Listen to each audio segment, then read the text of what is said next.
Toda mi vida fui el hijo que trabajaba, que luchaba, que se ganaba cada centavo, mientras mi hermano vivía sin responsabilidades, sostenido por mis padres. Pensé que al crecer todo cambiaría, pero cuando compré mi primera casa, entendí que algunas familias no conocen la palabra justicia. No supe qué decir. Me quedé ahí, sentado en esa silla de cuero que no quería ni mover por miedo a romperla, mirando al abogado como si estuviera hablando en otro idioma. Mis oídos escuchaban, pero mi cerebro no procesaba. El abogado, un estadounidense llamado Patrick Gómez, su familia era mitad hondureña, mitad irlandesa, me miraba con esa mezcla incómoda entre profesionalismo y lástima que solo ves cuando alguien está a punto de darte un golpe emocional sin anestesia.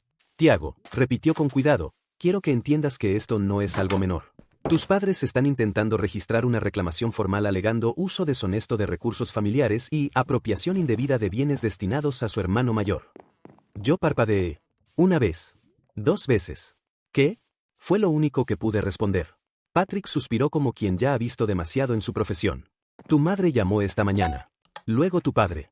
Y ambos, por separado, me dijeron que estábamos representando un caso injusto, que la casa no te corresponde, que tú sabías que ellos habían guardado ese terreno y ese dinero para Bruno y sus hijos, y que tú te adelantaste con mala intención. Creo que ahí dejé de respirar por unos segundos. ¿Es una broma? Me levanté de golpe. La casa la compré yo. Con mi dinero. Mis ahorros. Mi trabajo. Nadie me dio nada. Patrick alzó las manos. Lo sé, Tiago. La hipoteca está a tu nombre, los pagos están a tu nombre, el contrato está en tu nombre. No hay nada ilegal en lo que hiciste. Pero tus padres están intentando argumentar pacto verbal familiar.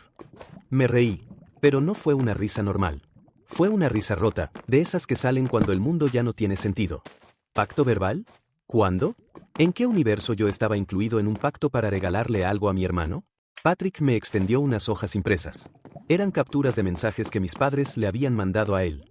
Textos largos, dramáticos, manipuladores, escritos por mi madre. Decían cosas como: Tiago sabía que siempre quisimos que Bruno viviera cerca de nosotros. Esa casa era perfecta para los niños, él se adelantó sin avisar. No queremos conflictos, solo que devuelva la propiedad para que Bruno pueda mudarse. Él siempre ha sido egoísta y no piensa en la familia. Egoísta. Esa palabra me atravesó como un fierro caliente. Yo, el hijo que trabajó desde los 14. Yo, el que pagó renta en su propia casa. Yo, el que nunca pidió ayuda. Yo, ¿egoísta? Me desplomé en la silla. Patrick, ¿qué significa esto para mí? El abogado entrelazó los dedos. Por ahora, nada grave. No pueden quitarte la casa. Pero sí pueden hacer tu vida complicada si siguen insistiendo. Por eso necesitaba que vinieras. Hay algo más que debo decirte. Mi cuerpo se tensó. Suéltalo. Patrick respiró hondo. Tus padres intentaron registrar tu automóvil, el Charger del 69, a nombre de tu hermano. Afirmaron que era un recuerdo familiar que Bruno debía conservar. Sentí como mi corazón se congelaba. No, susurré. Sí, confirmó. No procedió porque no tenían los documentos correctos, pero lo intentaron. Tiago, tienes que estar preparado. Esto no va a parar aquí. No recuerdo mucho de lo que pasó los siguientes minutos. Recuerdo estar sentado en mi carro, temblando, con las manos sudando en el volante. Recuerdo que llamé a Joao y apenas escuchó mi voz dijo: ¿Qué hicieron ahora? Se lo conté todo. Hubo silencio. Después escuché su furia, ese tipo de furia calmada que solo alguien realmente leal puede tener. Hermano, dijo despacio. Esto se acabó. Vas a poner límites. Vas a proteger lo que es tuyo. Y ellos no van a tocar ni un tornillo de esa casa. Yo quería creerle. De verdad quería. Pero una parte de mí, la parte rota desde la adolescencia, seguía sintiendo que tal vez era mi culpa, que tal vez había hecho algo mal por no avisar. Pero eso cambió cuando llegué a casa. Una visita inocente. Esa misma tarde, mientras guardaba unas herramientas en el garaje, escuché la puerta principal abrirse de golpe. No tocaron. No llamaron.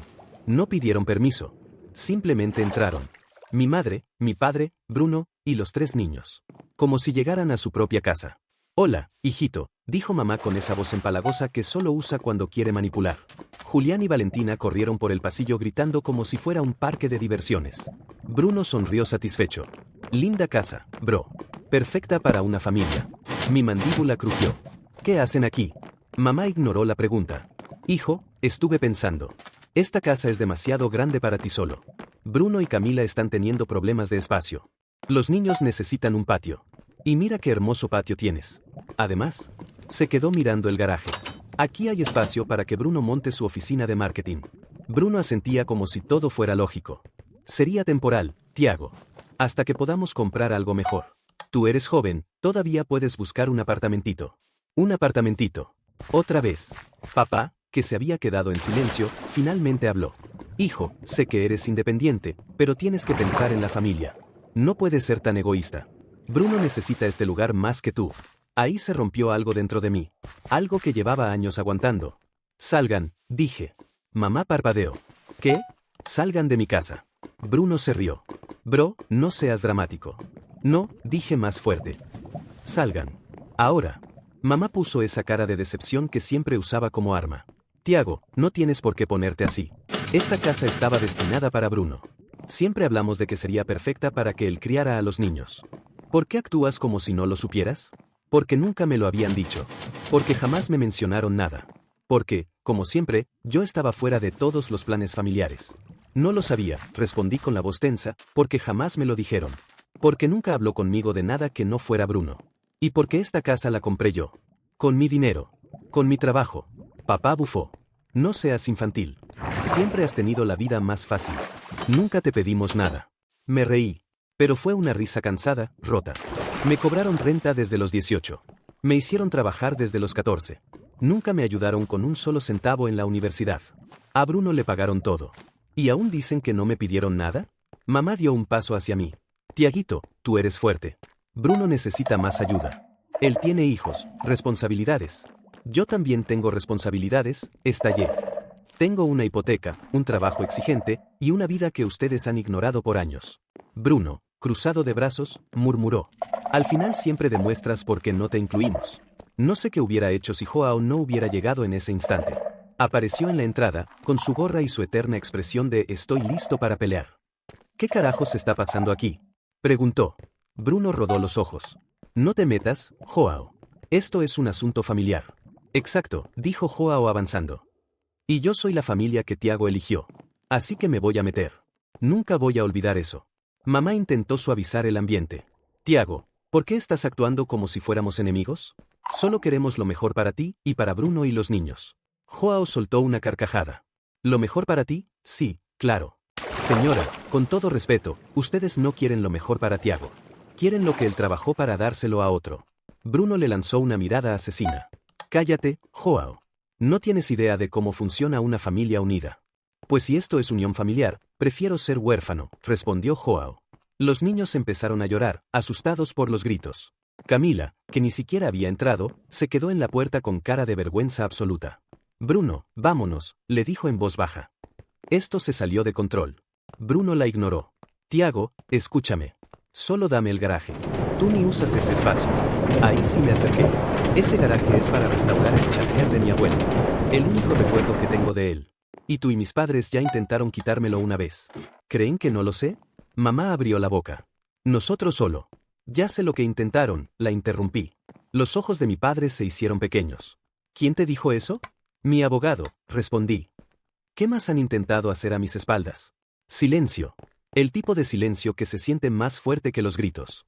Camila tomó a los niños, finalmente, y los llevó afuera. Bruno me miraba como si yo fuera un obstáculo. Mis padres como si yo fuera una decepción. Última vez que lo digo, respiré hondo, salgan de mi casa. Mamá chasqueó la lengua. Te vas a arrepentir de esto, Tiago. Papá añadió. La familia siempre encuentra la manera de equilibrar las cosas. Y Bruno, antes de salir, murmuró. Esto no se va a quedar así. La puerta se cerró. El silencio me golpeó el pecho. Joao puso su mano en mi hombro. Hermano, esto acaba de empezar. Y tenía razón. Cuando pensé que lo peor ya había pasado, descubrí que mis padres no estaban dispuestos a rendirse. En las siguientes 48 horas, recibí 3 llamadas perdidas de mi madre, 5 mensajes de mi padre, un correo larguísimo de Bruno. Y, la guinda del pastel. Una solicitud formal enviada por ellos a mi JOA, Asociación de Propietarios, alegando que estaba usando la propiedad de manera indebida. ¿La razón? Que Joao estaba estacionando su camioneta en mi entrada. Una camioneta. En mi entrada. Era absurdo. Ridículo. Desesperado. Pero funcionó. Me citaron a una reunión. Fui con Patrick, mi abogado. La presidenta de la JOA, una mujer china llamada Mei Lin Zhou, nos recibió con la carpeta más gruesa que había visto en mi vida. Tiago, dijo. Hemos recibido numerosas quejas de tus padres y tu hermano. Suspiré. ¿Qué dicen ahora? Mei Lin abrió la carpeta. Aparentemente, alegan que esta casa fue comprada para uso familiar, que tú estás negándoles el acceso y que estás permitiendo actividades peligrosas en la propiedad. Parpadeé. ¿Actividades peligrosas? ¿Qué actividades? Maylin me mostró una foto. Era yo, sosteniendo una soldadora en el garaje. Otra foto. Joao cargando una caja de herramientas. Otra. El charger, cubierto con una lona. ¿Desde cuándo restaurar un auto es ilegal? Pregunté. Maylin suspiró. No lo es. Pero tus padres están insistiendo mucho. Demasiado. Honestamente, algo en todo esto no suena bien. ¿Quieres contarme qué está pasando? Yo iba a responder, pero Patrick intervino. Este no es el foro apropiado para discutir asuntos familiares. Lo único que debes determinar es si mi cliente ha violado alguna regla. Y no lo ha hecho. Maylin asintió. Lo sé. Por eso la queja fue desestimada. Sentí un alivio breve. Muy breve. Porque Maylin añadió. Pero recibimos algo más. Algo extraño. Sacó una hoja. Solo una. Y mi corazón se detuvo. Tiago, dijo despacio. Tus padres han solicitado revisar si el título de propiedad de esta casa podría estar en disputa, alegando malversación de recursos familiares. Patrick se inclinó hacia adelante. ¿Qué? Sé que no tiene sentido, continuó Maylin. Pero dicen que tú admitiste haber usado un dinero que no te pertenecía. Yo casi me atraganto. ¿Admití qué? Jamás he dicho algo así. Maylin me miró con preocupación sincera. Tiago, ellos enviaron un audio. Patrick reaccionó de inmediato. ¿Un audio? ¿Qué clase de audio? Maylin encendió su celular y lo reprodujo. Mi madre. Era mi madre. Su voz, llorosa, diciendo. Tiago nos confesó que tomó dinero del fondo de Bruno, pero no sabíamos que lo usaría para comprarse una casa. Sentí náuseas. Eso es falso, dije. Yo nunca dije eso. Nunca tomé nada. Maylin apagó el audio. Lo sé. Ese mensaje suena editado. Y aunque fuera real, no es prueba de nada legal. Pero, Tiago, ellos están tratando de armar un caso emocional contra ti. Y si siguen insistiendo, pueden arruinarte la paz. ¿Estás seguro de que no quieres alejarlos formalmente? Patrick me miró como diciendo, anda considerando una orden de restricción. Pero yo estaba congelado. Literalmente no podía moverme. Esa era mi familia. Mis padres. La gente que se supone debe protegerte, no destruirte. Y estaban intentando inventar evidencia para quitarme lo que había construido. Salimos de la reunión. Patrick me habló mientras caminábamos hacia el estacionamiento. Tiago, esto va a escalar. Tienes que prepararte. ¿Prepararme para qué? Para la guerra. Me quedé quieto. No quiero guerra. A veces, dijo Patrick, la guerra llega aunque no quieras. Esa noche no pude dormir. Miré la casa. Mi casa. Cada pared. Cada espacio. El garaje. El charger. Mis herramientas. Pensé en mi abuelo. En todo lo que trabajé. En todo lo que me costó llegar hasta aquí. Y por primera vez en mucho tiempo, lloré. Lloré de rabia. Lloré de impotencia. Lloré porque lo único que yo quería era paz. Pero si mi familia quería guerra, yo no iba a perder. Y así fue como tomé la decisión que cambió toda la historia. Contrataría a un investigador privado. Sí, un investigador. Brasileño-americano, recomendado por Joao. Nombre, Mateo Duarte.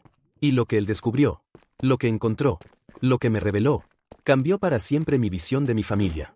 Y fue exactamente ahí, justo ahí, cuando finalmente entendí por qué mis padres estaban tan desesperados por quitarme la casa.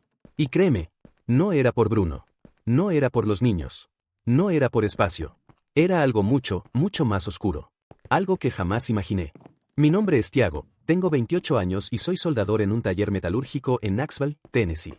Nunca pensé contar mi vida en internet, pero cuando terminé de comprar una casa y vi la reacción de mi familia, entendí que esta historia necesitaba ser contada. Y créanme, ni mis compañeros del taller se la creen cuando se la narro en persona. Pero para que todo tenga sentido, tengo que retroceder. Mucho. Porque la historia de cómo casi me quitan mi casa empieza mucho antes de firmar la hipoteca. Empieza en mi infancia, en mi adolescencia, en todas esas pequeñas injusticias que fui acumulando como si fueran tornillos sueltos en el bolsillo. Tengo un hermano mayor llamado Bruno, 32 años, nacido en Argentina pero criado conmigo aquí en Estados Unidos. Si alguna vez existió un manual del hijo favorito, Bruno es la portada, el índice y el capítulo final. Era increíble, podía romper, destruir, fallar, mentir, y mis padres siempre encontraban la manera de justificarlo. Yo, en cambio, era el hijo responsable, el que no daba problemas, el que no necesitaba nada. Traducción, el hijo que no recibía un carajo. Para que entiendan la dinámica familiar, déjenme darles un ejemplo que todavía me arde como metal caliente. Cuando tenía 14 años empecé a trabajar los fines de semana en un Ace Hardware, ganando apenas monedas. Mi meta era clara, un PlayStation 3. Me tomó 6 meses reunir los 400 pesos. 6 meses de cargar cajas, barrer pasillos, etiquetar productos, atender clientes insufribles. El día que lo compré sentí que había escalado el Everest. Lo llevé a casa con una sonrisa idiota de oreja a oreja. Y ahí lo vi. En la sala. Conectado a la televisión. Bruno jugando Call of Duty en un PS3, nuevo. Mi madre ni siquiera desvió la mirada de su programa de cocina cuando dijo: Tiaguito, tu papá y yo pensamos que Bruno merecía un regalo especial por sacar una C en química. ¿Lo entiendes, cariño? Se ha esforzado mucho. Yo creo que me quedé a 3 segundos de convertirme en estatua. ¿Y mi dinero? Pregunté con la poca dignidad que me quedaba. Papá se acercó con su sermón listo. Ahora podrás ahorrar para algo más útil. Tal vez unas buenas botas de trabajo. Y ahí, como cereza podrida en el pastel, Bruno se me quedó mirando con esa sonrisa de idiota que le conozco desde siempre y soltó: Gracias por ahorrar por mí, hermanito. La verdad me quitaste una presión enorme. Nunca olvidaré ese momento. Ni cómo se me endureció el pecho. Ni cómo juré que un día, un solo día, tendría algo que nadie pudiera quitarme. Quien sí entendía perfectamente mi frustración era mi abuelo don Ramón, nacido en México, veterano de Corea, un hombre hecho de acero literal y figurado. Él era la única persona que no compraba el cuento de mis padres. Un día, mientras cambiábamos el aceite de su viejo Dodge Charger RT del 69, me dijo: Mira, mijo, tus padres creen que son justos. Pero justo no significa igual. Tú trabajas, Bruno recibe. Y eso crea hombres diferentes. Uno crece, el otro se estanca. Yo no entendí todo entonces, pero esas palabras se quedaron en mí como grabadas con una soldadora. Cuando mi abuelo murió en mi penúltimo año de secundaria, me dejó el Charger. Era lo primero que realmente era mío. Y, por supuesto, lo primero que mis padres intentaron quitarme. Ese carro vale dinero, dijo mamá. No tiene sentido que lo tengas ahí oxidándose. Sería mejor que lo vendieras, añadió papá. Úsalo para pagar la universidad o compra algo más práctico. Pero no. Ese auto era el único recuerdo de alguien que me trataba como si importara. Lo guardé en un depósito y pagaba los 45 pesos mensuales con mi sueldo. Fue duro, pero cada pago era como continuar una promesa con el abuelo. Todo eso me formó. Todo eso me preparó para lo que vendría. Cuando llegó el momento de ir a la universidad, pensé que mis padres intentarían ser equitativos. Qué ingenuo fui. Por si no lo mencioné, Bruno fue a Vanderbilt, su universidad soñada, y mis padres pagaron todo. Matrícula, dormitorio, comidas, cuotas de fraternidad. Y hasta le enviaban dinero extra para que no pasara vergüenza. Mientras Bruno tomaba cervezas artesanales, yo trabajaba hasta medianoche organizando mercancía en Ace Hardware para poder costear mis libros. El día que me aceptaron en la Universidad de Tennessee, me senté con mamá mientras cocinaba estofado. Le expliqué los gastos, lo que necesitaba, cuánto me faltaba. Ella ni siquiera dejó de revolver la olla cuando dijo: Si vas a vivir aquí, tendrás que contribuir. Bruno se ganó nuestra ayuda. Tú necesitas aprender independencia. Contribuir significaba pagar 350 pesos mensuales en renta y servicios, además de comprar mi comida. Un estudiante de primer año. Con salario mínimo. Les recordé que a Bruno nunca le cobraron un centavo. Mamá solo encogió los hombros. A Bruno le dimos lo que necesitaba. Tú eres diferente, Tiago. Tú te las arreglas. Esa frase me persiguió años. Tú te las arreglas. Como si fuera un elogio. Como si no fuera abandono disfrazado. Trabajé, estudié, pagué renta en mi propia casa. Dormía 4 horas. Vivía a café y sándwiches de mantequilla de maní. Mientras tanto Bruno enviaba mensajes diciendo que el comedor no era lo suficientemente orgánico y mis padres le mandaban cajas de snacks carísimos. La desigualdad era asfixiante. Pero yo me repetía: aguanta. Un día te irá bien. Un día saldrás de aquí. Ese día llegó cuando me mudé de casa por fin. Y ahí entra en escena mi mejor amigo, Joao, nacido en Brasil, mecánico, tosco, leal, imposible de reemplazar. Cuando escuchó que había conseguido un estudio pequeño en Axval, apareció con su camioneta, 2 cervezas y esa frase que todavía recuerdo: Por fin te escapas del Museo del Drama. Bien hecho, hermano. Viví allí un año entero. Fue duro, pero libre. De a poco fui subiendo en el taller metalúrgico, aprendiendo técnicas, tomando turnos extras. Un viernes, bebiendo cerveza en mi mini balcón, Joao soltó: Un día vamos a sacar ese Charger de ese depósito y lo voy a hacer rugir como un demonio. Yo le respondí: Cuando tengamos lugar para trabajar en él. No puedo meter un RT del 69 en un estacionamiento compartido. Nos reímos. Pero era verdad, necesitaba un espacio. Un hogar. Un lugar mío. Mientras yo construía mi vida, Bruno hacía justo lo contrario.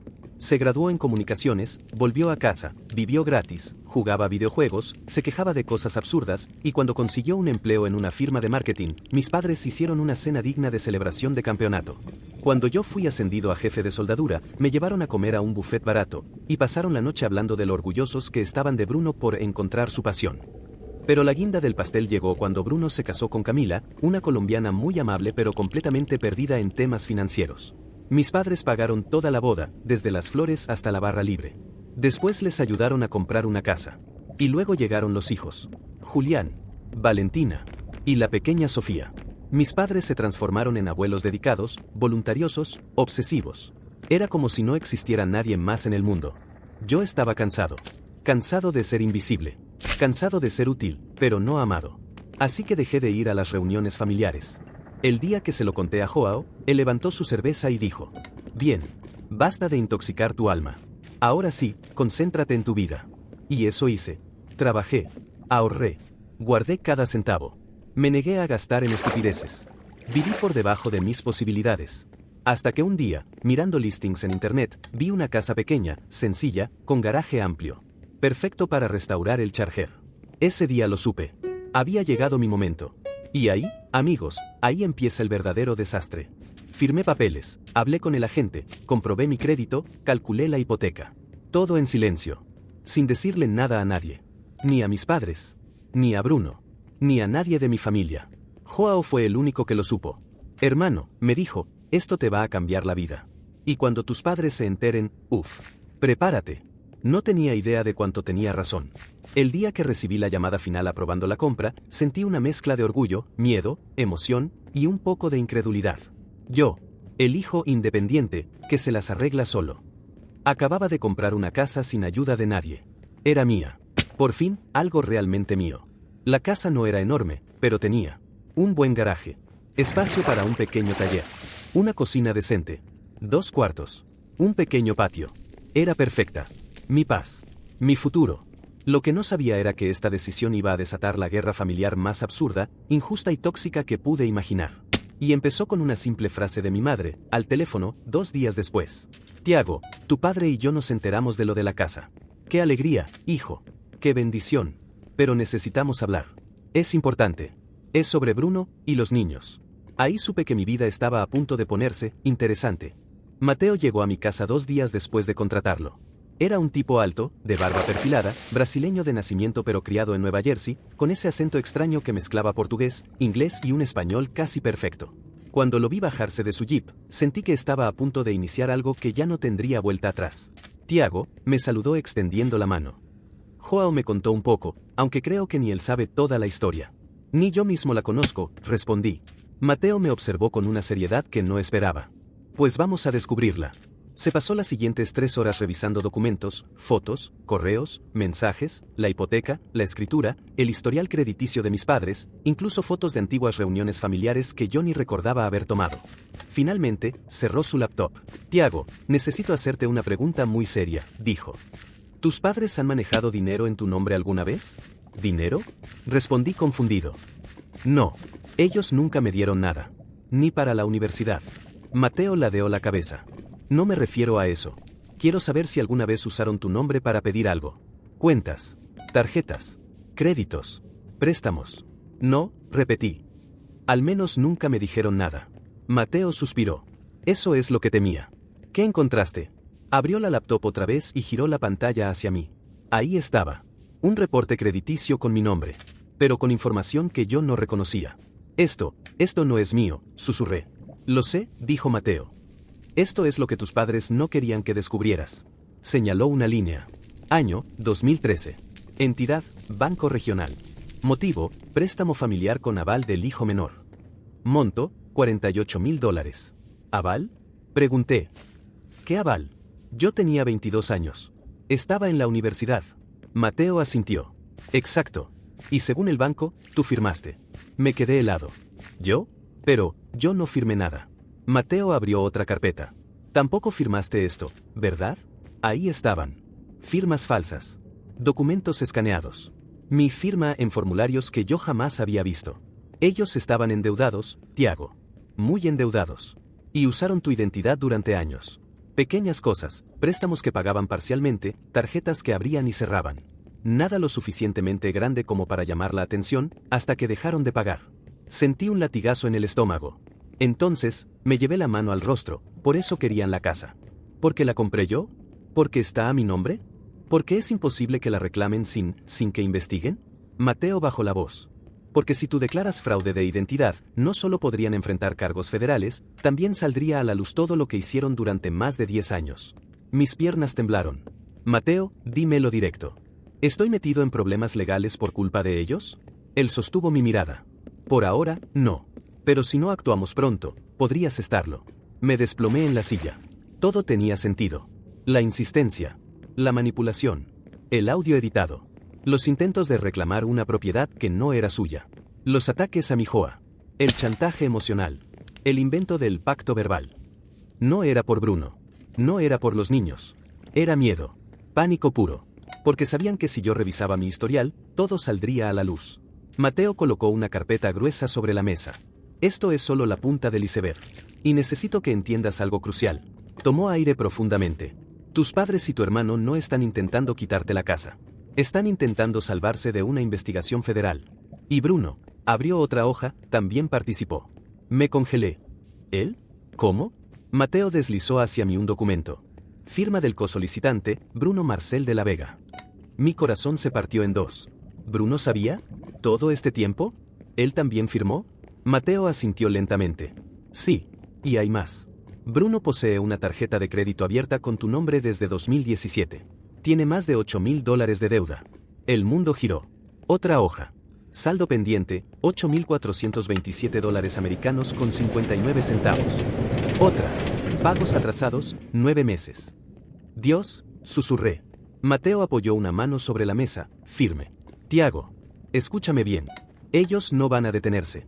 Están desesperados porque tú eres, literalmente, la única persona que puede hundirlos o salvarlos.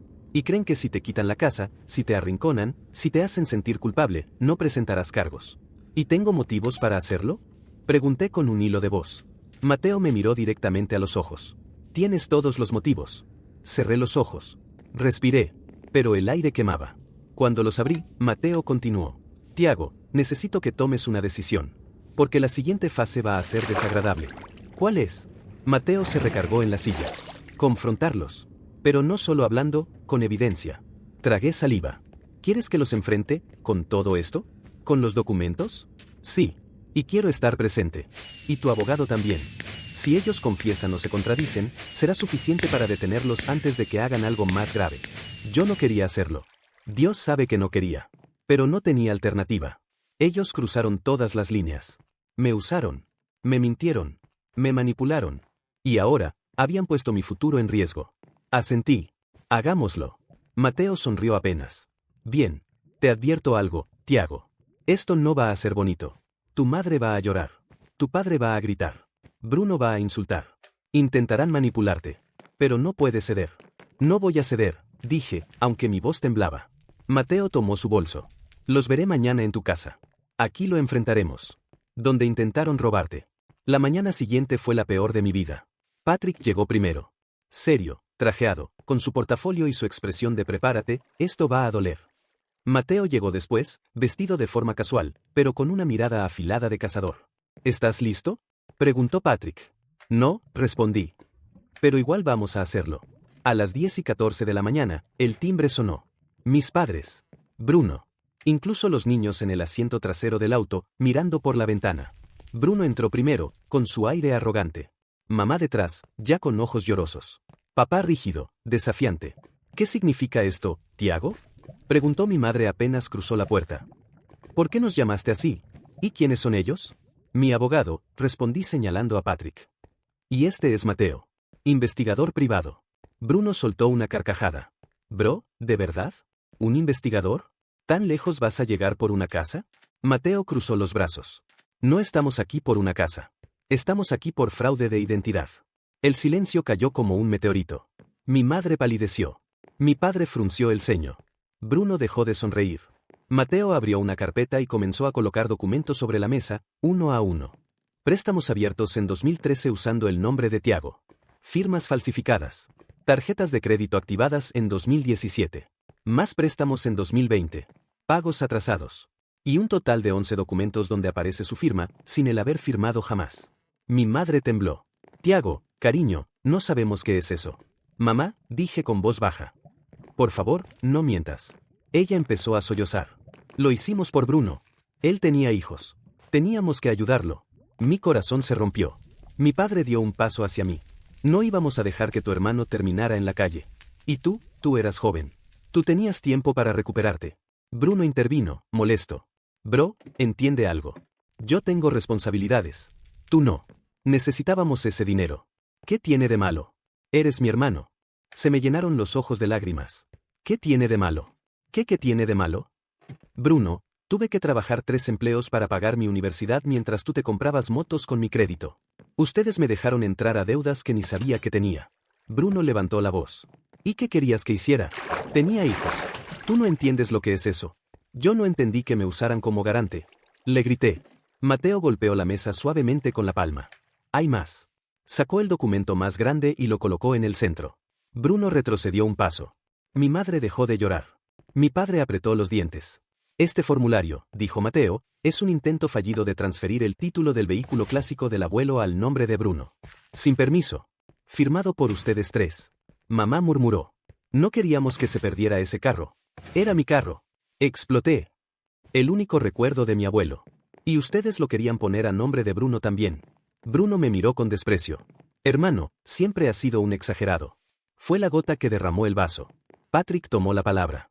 Señores, lo que ustedes han hecho está tipificado como fraude, suplantación de identidad, falsificación de documentos y estafa bancaria. Cualquiera de estos puede llevarlos a juicio. Mi madre se derrumbó en el sofá. Tiaguito, por favor, no hagas esto, somos tu familia. Mi padre alzó la voz. No vas a destruirnos. No vas a arruinar tu propio apellido. Bruno se cruzó de brazos. Al final harás lo que siempre haces, nada. Porque sin nosotros no eres nada. Sentí como mi corazón se endurecía. Como algo dentro de mí se apagaba para siempre. Me incorporé. No voy a denunciarlos. Todavía. Mis padres suspiraron aliviados. Pero no terminé. Siempre y cuando me dejen en paz. Para siempre. No vuelvan a venir aquí. No vuelvan a escribir. No vuelvan a llamarme. No vuelvan a acercarse a mis cosas. Y paguen lo que deben, con sus propios medios. No pienso cargar con una deuda que ustedes hicieron a mis espaldas. Mi padre se puso rojo. ¿Nos estás expulsando de tu vida? ¿A tu propia sangre? Asentí. Sí. Porque ustedes dejaron de ser mi familia en el momento en que me usaron. Mi madre sollozó. Pero, somos tus padres. No, respondí con una calma que me sorprendió. Ustedes solo son las personas que me trajeron al mundo. Nada más. Bruno se acercó agresivo. Eres un maldito ingrato.